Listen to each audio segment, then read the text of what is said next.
playing the 1-5-6-1 progression starting in A major.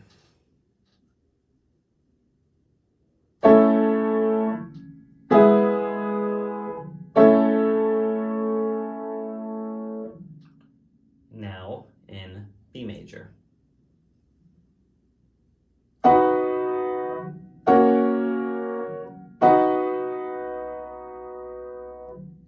And now the 1-5-6-5-1 progression in E major.